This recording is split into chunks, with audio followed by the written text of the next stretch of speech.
This is a brief video on how to use my easel, handmade prototype. You can use it to charge your pyramids, make them into a generator, double up the codes. As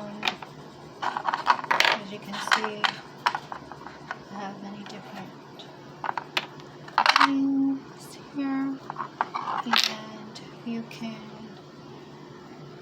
code your items on top. Oops. Going too fast. I've got a whole lot of things to do today, but as you can see, that was just a brief gist on how to use some